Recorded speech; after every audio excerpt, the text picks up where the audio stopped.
It all started in 1983 when my husband Larry had a parlor grand upright piano delivered. He had bought the piano from the Alhambra Theater, a local theater just down the street. The piano was over 100 years old at the time. I had asked for a small piano because I had small, petite hands and I wanted to teach the kids how to play. Instead, Larry brought home a monstrosity of a piano. Larry would always bring home the exact opposite of whatever I asked for. I disliked this piano from day one. It would just sit in the dining room next to the garage door. Right after we got the piano, unexplained events began to happen. The first incident I remember, it was late and everyone had already gone to bed. It was around 2 or 3 a.m. when Larry and I were awakened by the loudest sound we had ever heard.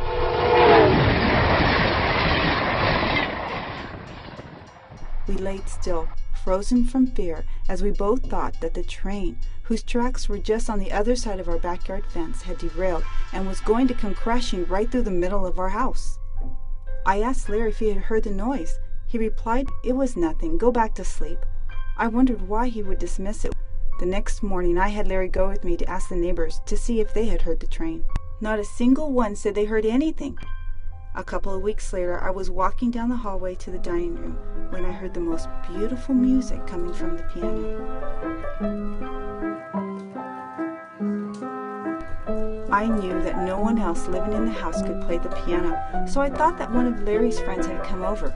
But when I came to the end of the hallway, I saw that there was no one there.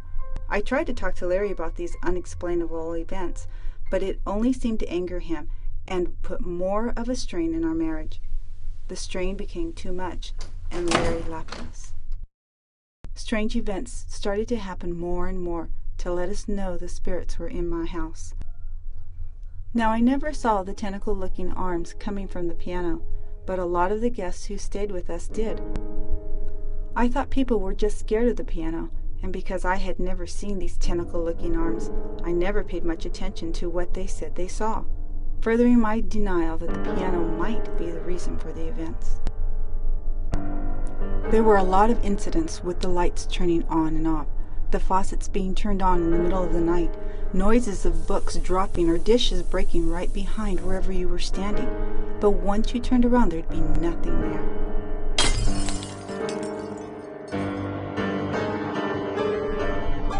It wasn't until the incident in the living room that I actually tried talking with the priest about what was going on in the house.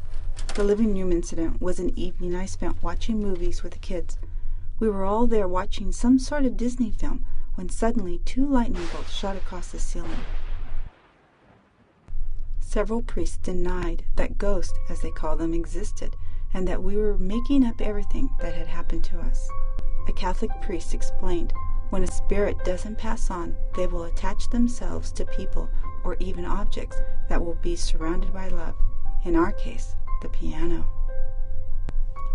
He said that we should dedicate prayers to the spirits attached to the piano whenever there were strange incidents happening. The prayers worked for a couple of weeks, but then strange events began happening again. After enough convincing, I came to a conclusion that they had already reached. All the strange incidents began when the piano came into our house.